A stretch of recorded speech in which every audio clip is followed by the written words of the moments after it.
Em nome do Pai que me criou, em nome do Filho que me resgatou, em nome do Espírito Santo que me santificou. Divina vontade, reina na minha vontade. Ó minha mãe, eu te amo e tu me amas. Dai-me um gole da vontade divina para minha alma. Me abençoa, Mãe, para que todas as minhas ações sejam feitas diante de vossos olhos maternais. Minha Mãe, fecha a vontade divina em minha alma, para que ela possa formar o primeiro lugar, seu trono e sua morada. Eu tô sem o computador, então tô gravando a tela aqui do meu celular. Tá meio pequenininho aqui o texto, né? Mas é do livro da Val Torta, né? Fim dos Tempos. Então foi parado no 16 e agora eu vou ler o 17 e o 18. Vamos lá. Então, 17. Espada e demônios. A próxima citação é de um ditado em que Jesus comenta várias passagens de Isaías. Retivemos Isaías 34, capítulo 5 e 34, do 13 e 14. Jesus usa isso para nos dizer o que fazer para tornar o fim dos tempos menos terrível. Muito interessante, né? Então, vamos lá ver o que Jesus fala, porque vamos ver aqui então o que Jesus está falando, né? Então Jesus ensina também a tornar o fim dos tempos menos terrível. Deixa eu ver se eu consigo aproximar um pouquinho. Aqui a tela, vamos ver. É pequenininho, né? Então, do 30 de julho de 1943, Jesus diz: pois a minha espada está embriagada no céu, eis que descerá sobre o povo da minha matança para o julgamento. E a terra devastada será a habitação de demônios. Uma nação, diz Isaías, será golpeada pela espada da justiça, mas muitas mais serão golpeadas, pois o mundo fornicou com o diabo, e em muitas de suas partes, e outras ainda estão prestes a pecar, apesar de tudo que eu tenho feito para mantê-los no caminho da vida. Ore, ore, ore muito para prevenir novas condenações causadas por novas fornicações. Os demônios já estão onde vou punir. São os demônios instalados como patrões no coração das pessoas, que conduzem as nações à morte. E há nações em que poucos corações não são moradas de demônios. Legiões e legiões de demônios movem nações inteiras como fantoches. E como posso reinar onde os corações se converteram na casa dos filhos de Lúcifer? Então vamos lá ver o que Jesus está falando, né, no trecho. Então Jesus diz, o que Jesus está falando? Que nações inteiras ele encontra poucas pessoas aonde não há morada do demônio, né? Onde esses corações é demônio. Ele está falando que nações inteiras são fantoches, né? São manipulados pelos demônios, né? Então, vamos continuar aqui. Racionalismo amaldiçoado, o anticristo. Então, 18. 2 de agosto de 1943. Jesus diz: veja minha alma, há poucas coisas que eu condeno tão severamente quanto o racionalismo, que estupra, desconsola e mata a fé. Eu digo fé com F maiúsculo para significar fé verdadeira, absoluta e real. Eu condeno o racionalismo como um assassino alugado contra mim. E é a mesma coisa que me mata no coração das pessoas e que preparou e está preparando tempos realmente tristes para a igreja e para o mundo. Então, assim, o racionalismo ele faz perder a fé, né? Isso que Jesus está falando, a fé. Ele mata a fé nas pessoas, né? E olha aqui, está preparando um tempo, né? Um tempo triste para a igreja e para o mundo, né? Então quer dizer o quê? O que vai entrar? O que realmente mata a fé das pessoas? Quando elas começam a racionalizar demais as coisas, né? Amaldiçoei outras coisas, mas nunca amaldiçoarei tanto quanto esta. É a semente da qual surgiram muitas outras doutrinas venenosas. Foi o traidor que abriu as portas ao inimigo. Na verdade, abriu as portas para Satanás, que nunca governou tanto desde que o racionalismo começou a governar. Mas está dito: quando o Filho do Homem vier, não encontrará fé nos corações. Consequentemente, o racionalismo está fazendo o seu trabalho. Eu farei o meu. Felizes são aqueles que, ao fecharem as portas ao pecado e às paixões, podem fechar as portas de seus templos secretos diante da ciência que nega. Felizes são aqueles que vivem sozinhos com o único que é tudo até o fim.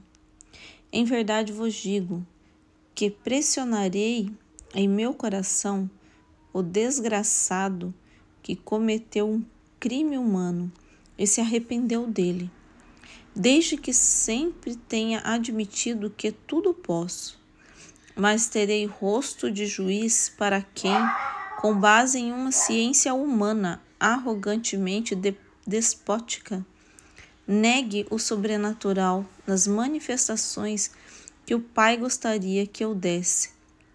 Presta atenção. Jesus está falando o quê? Que ele perdoa, né? Uma pessoa que cometeu um crime, mas se arrepende dele, né? Vamos por assim, ele está falando que age de misericórdia, né? Como se ele fosse assim, ele tem o rosto de um Cristo misericordioso para quem comete um crime, né? Alguma coisa, um pecado, mas se arrepende dele, mas ele vai ter rosto de juiz. Então, para quem? Para quem usa do racionalismo, né? Olha, que usa de uma ciência humana, acredito numa ciência humana para negar o divino, né? Quando o sobrenatural, né? Alguém que nasceu surdo não pode ouvir, certo? Alguém que teve os tímpanos rasgados em um acidente não pode ouvir, certo? Só eu poderia devolver a audição com o toque de minhas mãos. Mas como darei audição a um espírito surdo, se este espírito não vai me deixar tocar? Então, o que Jesus está falando, né?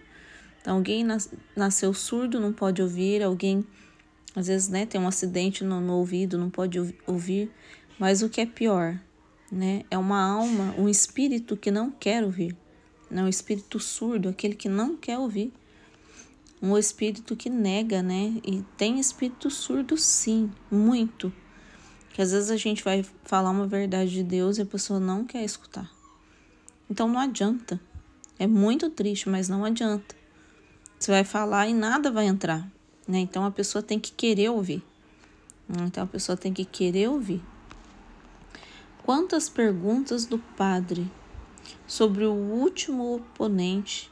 Deixemos o horror envolto na sombra do mistério.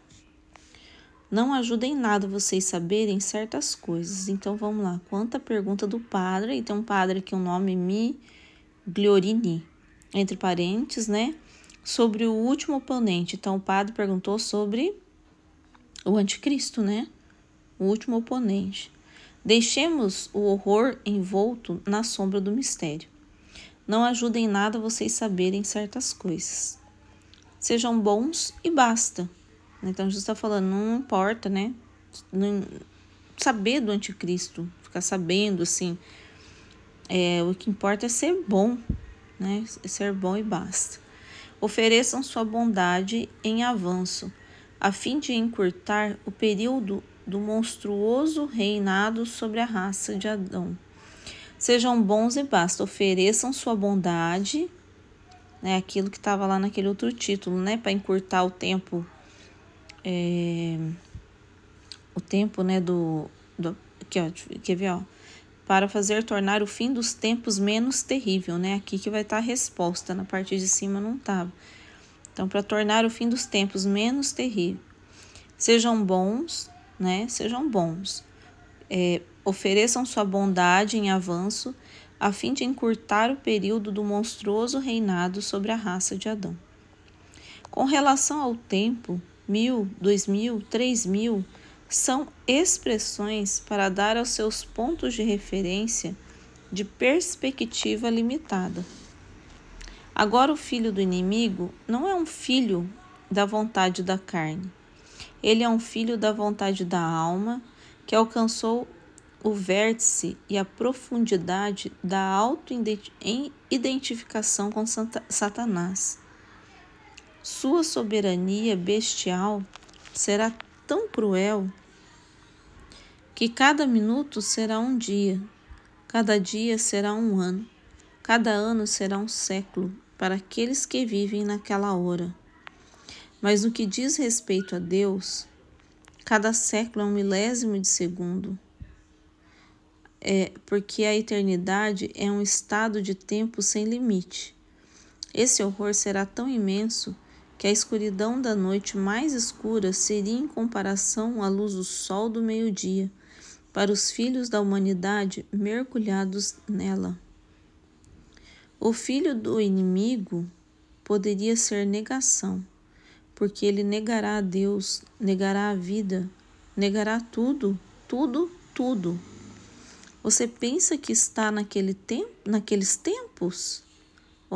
Coitadinhos, o que você está vivendo agora é como um murmúrio distante de um trovão. Nestes tempos será um raio em suas cabeças. Sejam bons todos vocês. Minha misericórdia está com vocês. Então, pera lá. Jesus está falando, né, que quando a gente fala 1000, 2000, daqui 2000, daqui 3000 anos, né, isso é uma referência de tempo aqui para nós que somos limitados, né, e ele está falando que o tempo né, que o anticristo tiver na Terra, um minuto, né, será como um ano, né, porque é um tempo terrível. Né? Então, quando tem sofrimento, o tempo não passa rápido, né?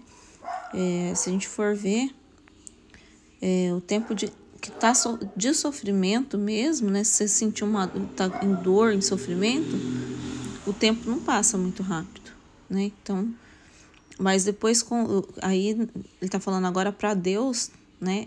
1000 anos é um segundo, um milésimo de segundo, porque a eternidade não tem fim. Então, quando a gente estiver com Deus, tudo vai passar, né? Não vai ter tempo, porque nós teremos todo o tempo do mundo. Mas eu vou ler aqui de novo, porque o que eu achei interessante, eu só tô lendo, né, de novo, porque achei algo interessante, assim, né, para depois ruminar, para entender, né? E Jesus está falando aqui, ó. Agora o filho do inimigo não é um filho da vontade da carne. Olha que interessante isso, por isso que eu vou ter que tentar entender isso. Agora, o filho do inimigo não é um filho da vontade da carne. Ele é um filho da vontade da alma. Gente, não é assim. Uma pessoa fazendo as vontades, as paixões da carne, né? É uma alma. É a vontade da alma, isso que eu achei assim, mais terrível, né? Porque a vontade da carne são paixões, né? Mas aqui não é vontade da carne, é vontade da alma, que alcançou o vértice, né? Que alcançou o máximo e a profundidade da autoidentificação com Satanás, se assemelhou a Satanás. Olha para você ver como que tudo é o inverso, né? Então, nós procuramos o quê? Nós estamos aqui vivendo a divina vontade, para que a nossa alma, né, seja semelhante a de Cristo, né, chega a mais profunda semelhança com Cristo, né, e o filho de Satanás, né, aquele que é o anticristo, é o contrário, é a alma que vai se identificar em tudo com Satanás, mas em espírito, né, não está dizendo aqui que ele falou que não é na carne, é no espírito, né? Então, isso que eu achei muito assim, porque eu pensava muito que era muito na carne, né? Mas não é na carne, é a alma, é uma alma totalmente morta para Deus, né? Mas no que diz respeito a Deus, daí ele fala do tempo aqui de novo, né? O nome do filho do inimigo poderia ser negação, porque ele negará a Deus, negará a vida, negará tudo, tudo, tudo. Então nega Deus, nega a vida, tudo nega, tudo contrário a Deus. Você pensa que está naqueles tempos, né? Daí Jesus, é que eu estou repetindo, né? Não estamos ainda naqueles tempos. Talvez agora nós já temos um pouquinho mais para frente, né? Do que a Valtorta estava aqui, que é em 43. O que você está vendo agora é como um murmúrio distante de um trovão. Nestes tempos será um raio em suas cabeças. Sejam bons todos vocês, minha misericórdia está com vocês. Agora aqui, 19. Dia do julgamento. Maria Valtorta explica. Este é o comentário sobre os versículos 17 e 18 do capítulo 11 do Apocalipse. Nossa, seria interessante ler os capítulos, né? Ler o Isaías, ler esse capítulo aqui, para poder entender, né? Porque o do Isaías ali também é interessante, né? A gente pegar a Bíblia e ficar de acordo, né? Com o que está sendo explicado. Este é o comentário sobre os versículos, então, 17 e 18 do capítulo 11 do Apocalipse. Como Jesus comenta para mim, as palavras iniciais referem-se à Segunda Guerra Mundial que está ocorrendo na Itália. Nossa, 5 de agosto de 1943. Então, o início aqui se refere à Segunda Guerra. Vamos ver. Jesus diz: esta, a ira das nações, é o sinal de alerta de minha ira, porque assim vai acontecer. É uma hora dolorosa, meus pobres filhos passando por isso, mas é inevitável que seja assim, porque tudo é para ser realizado, do bem e do mal, na terra antes que chegue a minha hora. Então direi, basta, e virei como juiz e rei para assumir até mesmo o governo da terra e julgar os pecados e méritos da humanidade. Quando você lê no livro de João as palavras, a hora de julgar os mortos, você pensa que se referem àqueles que já, talvez séculos atrás, passaram a outras esferas de mistérios? Um mistério que só saberemos quando estivermos dentro? Sim, morte significa imigração da alma para outras zonas, diferentes da Terra. Mas há um sentido mais amplo nas palavras de João. Os mortos de quem ele fala podem estar vivos também, segundo a carne, mas na realidade, nos olhos de quem pode ver, estão mortos. Eles são os grandes mortos, porque nenhuma ressurreição está reservada para eles. Mortos para Deus, eles nunca terão para todo sempre o bem de possuir vida. Em outras palavras, Deus, porque Deus é vida eterna. Então,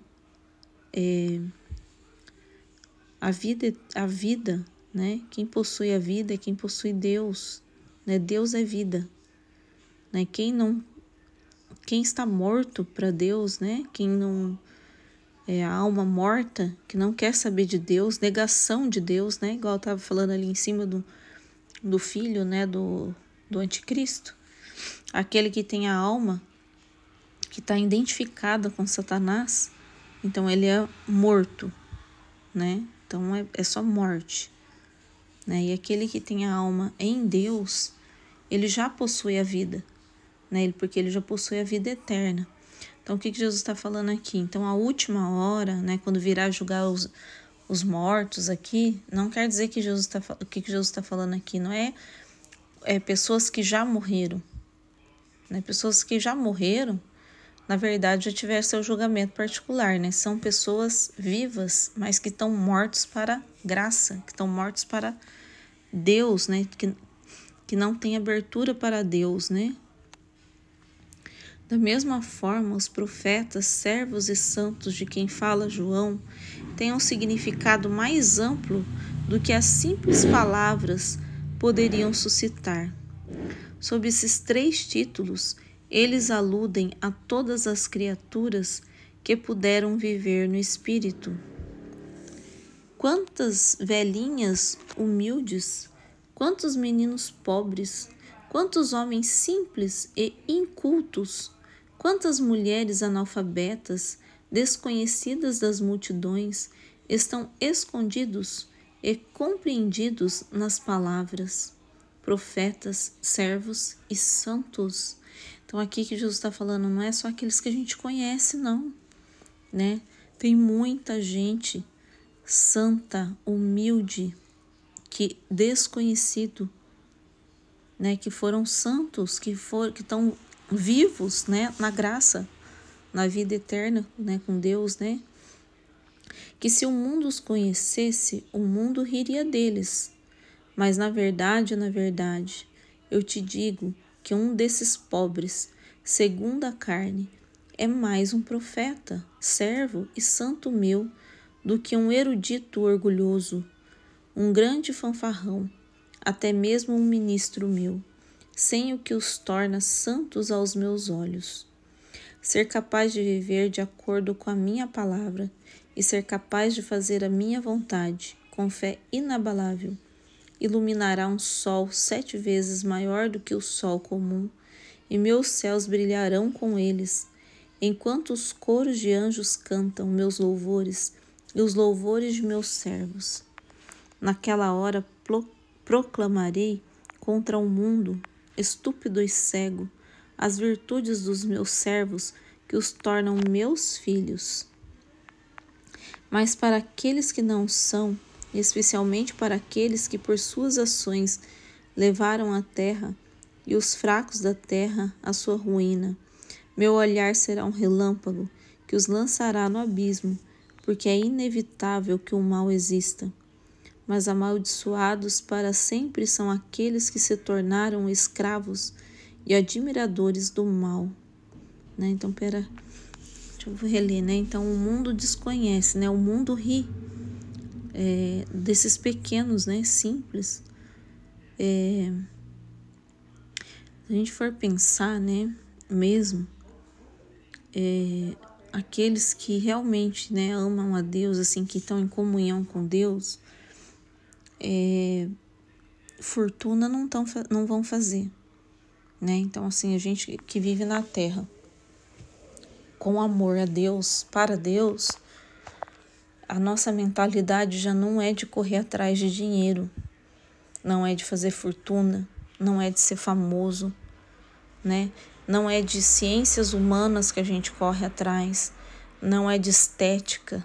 A gente vive aqui no mundo, igual a gente fala assim, mas não corre atrás de dinheiro. Não, a gente trabalha, sim, para às vezes até ter uma casa, um carro, uma coisa digna, mas aquela coisa de fazer fortuna mesmo, de ser rico, famoso, quem ama Deus e quem pensa em Deus, ele não corre muito atrás dessas coisas, porque não tem tempo. Porque ou você escolhe correr atrás das coisas do mundo, ou você corre atrás das coisas de Deus, né? Então vamos supor, né? Se eu for seguir uma vontade aqui, que eu quero me dar bem na vida, vamos dizer assim. Então eu tenho que o quê? Pegar todo o meu tempo para ser uma empreendedora, então eu vou pegar todo o meu tempo para empreender, fazer coisas e vídeos e estudos de fortuna e propaganda. Então a minha mente, ela vai ter que estar sempre voltada, né? Totalmente voltada para essas coisas. E aí pensar nas coisas de Deus, né? Eu não vou pensar muito, não vou ter tempo, né? Porque o nosso tempo aqui é limitado, né? O tempo nosso aqui na Terra é um tempo limitado, né? Então, o tempo infinito mesmo é quando a gente estiver em Deus, né? Mas aqui na Terra nós temos tempo limitado.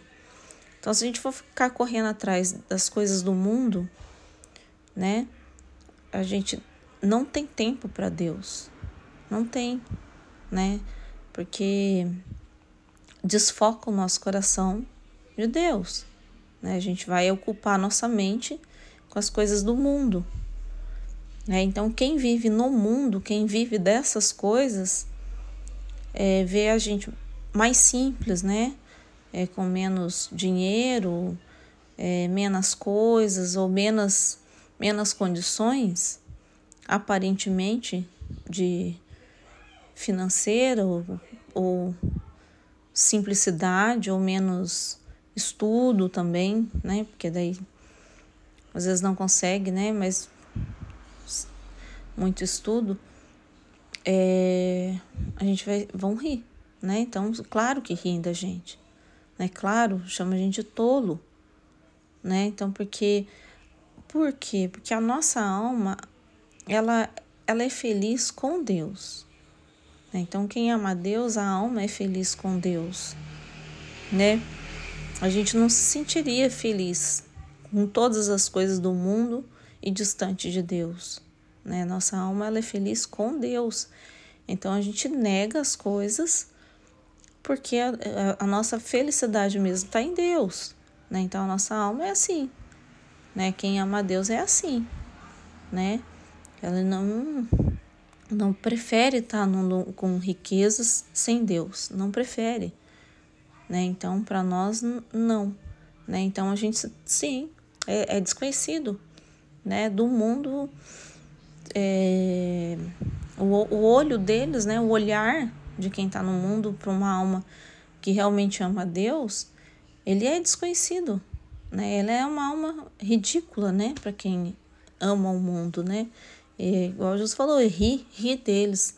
Mas tem tanta gente simples, né? Eu já vi tanta coisa assim que sempre me marcou, às vezes, de ver pessoas muito simples mesmo, falo de material, de estudo, dessas coisas. Ué? O quê? Sumiu todo mundo? Tô aqui lendo. Então, assim, é o que eu tava falando aqui. Fui impedido um pouquinho, escutarem, né? Então, assim, o que eu tava falando, né? Então, eu já vi muita alma, né? Muitas pessoas muito simples, simplesinho, né? Que, às vezes, quando você vê o que sai da boca delas, é um graças a Deus para tudo, né? Então, é uma alma desconhecida do mundo, mas para Deus não é. Então, tem muitos, né? Às vezes, uma vez eu lembro que um padre falou assim para minha mãe, né? Nossa, a igreja, lógico, ela canoniza alguns santos e são muito conhecidos. Mas ele falou, tem tantas mães, tantos pais santos que o mundo não conhece, mas que Deus conhece, porque deram sua vida, né?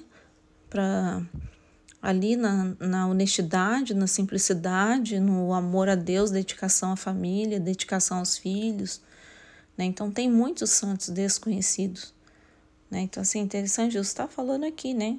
Então, tem muitos filhos meus, pobrezinhos, do jeito que ele fala aqui, até parece material mesmo, né? Que Jesus está falando aqui, né?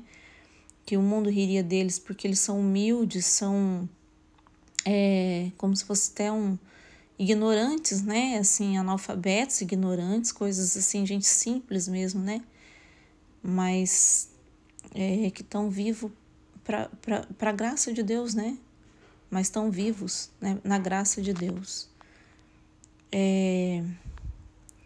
Vamos ver aqui que tem mais um capítulo aqui, capítulo 20. Então eu vou ler mais esse para encerrar, tá bom? O 20. A profecia de Jó sobre o homem mau. O anticristo. 7 de agosto de 1943. Jesus diz: está escrito no livro: ele, o homem ímpio, será levado às sepulturas e vigiará na pilha dos mortos. Ele foi aceito no cascalho de Cócito e atrairá todos os homens após ele, e há inúmeros antes dele. Jó 21. Toda a humanidade é pecadora. Só uma criatura não provou, não digo o gosto amargo, mas digo também o fedor amargo do pecado. Foi Maria, minha mãe amada, aquela que não me fez lamentar o paraíso que deixei para me tornar carne no meio de ti e o redimir a tua carne. Porque em Maria encontrei continuamente as purezas eternas e os amores brilhantes que estão no céu. Nela estava o Pai, que acariciava como a perfeita entre as criaturas. Nela estava o Espírito Santo, que com seu fogo a penetrou para transformar a Virgem em mãe. Em torno dela estavam as hostes de anjos adorando a Trindade em uma criatura, ventre de Maria, coração de Maria. Não a mente mais arrebatada de Deus não pode descer ao fundo, nem subir ao vértice dessas duas perfeições de pureza e de amor, iluminando-as para alguns de vós, iluminando-as para os mais queridos. Meus queridos, mas somente quando vocês estiverem onde o conhecimento perfeito for encontrado, vocês entenderão Maria. Gente, olha isso. Jesus está falando aqui. Mas somente quando vocês estiverem onde o conhecimento perfeito for encontrado, vocês entenderão Maria. Onde tem o conhecimento perfeito? Né? Qual que é o conhecimento perfeito? Né? O conhecimento divino. Porque Maria, ela era perfeita porque ela vivia na divina vontade, ela tinha o conhecimento perfeito. Então, a divina vontade é o conhecimento que é perfeito. Só quando a gente conhecer a divina vontade, a gente vai começar a conhecer Maria. Né? Então, quando a gente conhecer o conhecimento perfeito, né? Toda a humanidade é pecadora. Peraí. Não, eu achei que estava repetindo. Então, toda a humanidade é pecadora. Mas existe o pecador que é apenas um pecador. E existe o homem perverso, ou seja, aquele que leva o pecado a uma perfeição demoníaca. Né? Então, porque assim, todo homem nasceu com o pecado original, né? Mas tem o coração perverso, pois o diabo sabe como alcançar a perfeição no mal. E seus discípulos mais devotados não são menos que seu mestre. Então, assim, seus discípulos devotos alcançam, entre aspas, né, a perfeição de ser igual ao Satanás, né? Então, aqui, não são menos do que o seu mestre. Então, tem alma que chega a ser um demônio como o diabo é, né? Então, parecido, né? Imagem, né? Semelhança do diabo, né? Ao contrário de quem quer ser de Deus, né? Quem quer ser mais semelhança de Cristo, né? Eu já disse a vocês, Lúcifer se esforça para imitar a Deus no mal, é claro. Então é o contrário, né? Tudo que Deus é, Lúcifer ele faz tudo o contrário e ele chega no máximo, né? No máximo entre aspas, né, de perfeição do contrário, né, de ser totalmente o contrário de Deus. O diabo se apresenta como Cristo, e como Cristo fez apóstolos e discípulos. Entre estes, ele escolherá o perfeito para transformá-lo no anticristo, pois agora estamos no período preparatório dos precursores do anticristo. Eu já te disse isso. Ai, pera lá. Ele tá o quê? Ele tá formando, né, apóstolos e discípulos, e ele tá o quê? Aperfeiçoando uma pessoa que fica parecidíssima com ele para transformá-lo no anticristo, né, encarnado. Porque Cristo é Deus encarnado, perfeito como o Pai perfeito, imagem e semelhança perfeita do Pai, né? Então Cristo é a perfeição, né, totalmente igual a Deus, né? E aqui o diabo, ele tá o quê? Formando discípulos, e tá o quê? Ele tá preparando uma alma que seja em tudo parecido com ele, né? Em tudo, copiando a Deus, né? Então nós estamos aqui na fase preparatória. Para os bons, para os redimidos. Ah, não, peraí, eu pulei uma parte. O ímpio será levado às sepulturas. É natural, Lúcifer pode dar aos seus favoritos, aos seus seguidores, aos seus escravos, todas as formas de ajuda, mas não imunidade da morte. Porque só eu sou a vida e só eu venci a morte. Portanto, quando a soma total do mal cometido pelo ímpio está completa, eu dou ordens à morte para tomar posse dessa carne.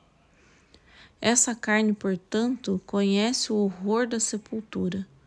Para o homem mau será uma sepultura real. Então vamos lá, o ímpio será levado às sepulturas. Então o que Jesus está falando? Que Deus é o Senhor, o que? Da vida e da morte, né? Então o diabo, ele pode dar coisas para essa alma, né? Ele está falando aqui, ó, ele pode fazer favores, né? Pode dar aos seus favoritos, aos seus seguidores, aos seus escravos, todas as formas de ajuda. Então ele ajuda, mas não imunidade da morte, né? Então assim, a vida eterna, a vida, ele não pode dar, porque só eu sou a vida e só eu venci a morte. Portanto, quando a soma total do mal cometido pelo ímpio está completa, então, portanto, quando a soma total do mal cometido pelo ímpio está completa, eu dou ordens à morte para tomar posse desta carne. Interessante isso, né? Essa carne, portanto, conhece o horror da sepultura. Para o homem mau, será uma sepultura real. Interessante, isso eu não, né, gente, eu não sabia, né, que Jesus está falando aqui. Então, quando o ímpio, ele completa, né, como se tivesse completo a vida, assim, toda a maldade, né, portanto, quanto a soma total do mal cometido está completo, né, também completa, quando ele fica assim um perfeito demônio. Já reparou nisso? Né? Então, quando ele também fica perfeito demônio, Deus dá a ordem, né? Jesus dá a ordem para quê? Para tirar essa alma da terra. Quando ela completa isso também, né? Não sei, é isso que dá, pelo menos é isso que eu estou entendendo, porque olha aqui, aí ele fala, eu dou ordem à morte para tomar posse dessa carne, né? Para que a morte aconteça. Essa carne, portanto, conhece o horror da sepultura. Ela morre. Para o homem mau será uma sepultura real. Para os bons, para os redimidos, para os perdoados, não é assim.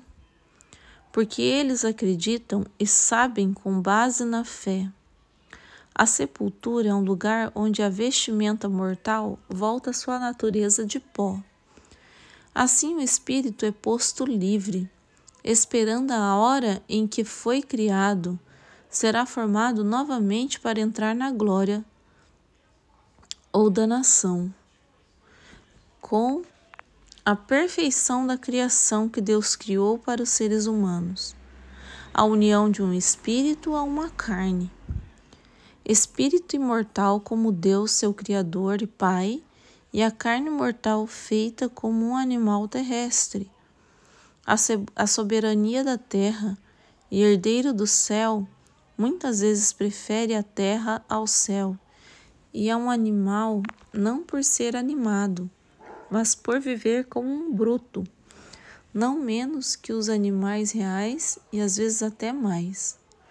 Então vamos lá. Então, para quem vai aceitar a redenção, quem aceita a salvação, né, para os bons, então ele não será sepultado, né? A carne vai se separar, né, aqui do espírito, da carne e do espírito, mas ele vai o quê? Esperar o dia da ressurreição, né? Ele vai esperar o dia dessa união novamente entre espírito e carne, ó, porque Deus criou o que Deus criou para o homem, com a perfeição da criação que Deus criou para os seres humanos, a união de um espírito a uma carne. Espírito imortal como Deus, seu Criador e Pai, e a carne mortal feita como um animal terrestre. A soberania da terra e herdeiro do céu muitas vezes prefere a terra ao céu. E é um animal não por ser animado, mas por viver como um bruto, não menos que animais reais e às vezes até mais. As almas separadas dos corpos têm 3 moradas. Elas a terão até que restem apenas 2, depois do juízo que não comete erros. Os bem-aventurados se alegram imediatamente no descanso eterno. As almas do purgatório realizam ativamente sua expiação, pensando na hora da liberdade em Deus. Os condenados estão inquietos, furiosos com o bem que perderam. Quanto mais ímpios eram, mais inquietos ficam em sua terrível tortura. Então tá, as almas separadas dos corpos, né? Então tem 3 moradas. Então, quem já vai para o céu, quem vai para o purgatório e quem vai para o inferno, né? Agora, quanto ao homem mau, que com sua impiedade induziu outros à impiedade e levou outros ao pecado, estes são os homens e inúmeras pessoas mencionadas no livro. Ele será como uma torre insone, em que um mar tempestuoso, diante dele, a multidão daqueles mortos em suas almas.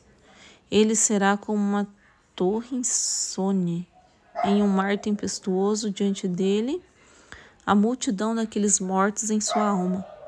Por ele, diante dele, e a vívida memória daqueles muitos assassinatos de almas cometidas por ele, e remorso que não deu paz aos assassinos desde o dia em que Caim derramou o sangue de seu irmão. Irá açoitá-lo com muito mais pavor do que os flagelos do inferno. Então, aqueles que levam outras almas a morrerem, né?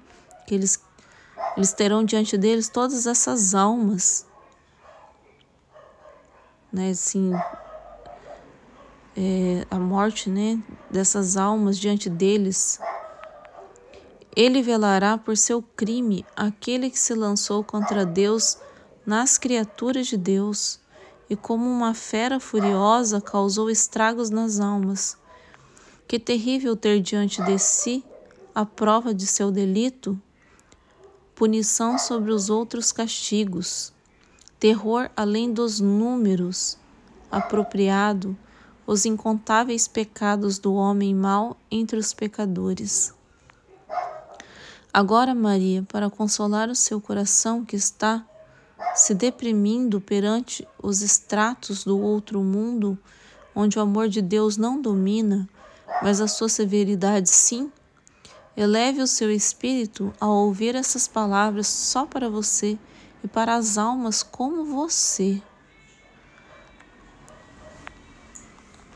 Você sabe o que os corações dados ao amor significam para mim? Eles são meu paraíso na terra. Vocês são aqueles que trazem um pedacinho do céu para este pobre mundo. E neste pedacinho, o Filho de Deus põe os pés para vir encontrar seu deleite entre os filhos do Pai. Abra seu coração para o seu Jesus. Dê-me seu coração. Dê-me para mim completamente. Eu o quero como médico e amigo do espírito da carne, como esposa e Deus que te escolheu para a sua fé e para o seu ousado sentimento de amor. Nossa Senhora, a gente olha aqui esse final que Jesus está falando, né? Como que a gente se identifica, né, com as palavras do livro do céu, né? Para aqueles, né, que me amam, para aqueles que dão seu coração para mim, igual a gente pode falar, né, para aquele que dá a vontade. É um paraíso na terra para mim, né? Jesus está falando aqui, ó, vocês são os corações dados ao amor, significa para mim, eles são o meu paraíso na terra. Vocês são aqueles que trazem um pedacinho do céu para este pobre mundo. E nesse pedacinho, o Filho de Deus põe os pés para vir encontrar seu deleite entre os filhos do Pai. Que lindo, gente do céu. Abra seu coração, que é um apelo, né? Como se fosse um apelo de Jesus, né? Abra seu coração para o seu Jesus. Dê-me seu coração. Dê-me para mim completamente. Eu o quero como médico e amigo do espírito da carne, como esposa e Deus que te escolheu para a sua fé e pelo seu ousado sentimento de amor. Então, vou parar nesse. Aí, a gente continua aqui do 21 para frente. Talvez eu tenha que continuar assim no celular mesmo, não sei. Tô bem sem o computador agora. Eu tenho que dividir ele com meu esposo e ele fica todo o tempo trabalhando no computador, até de noite. Não tem hora para ele trabalhar assim, sabe? Então é um teste hoje com essa tela aqui. É pequenininho aqui, né? Até eu demoro para ler porque eu tenho que ficar olhando assim para ler.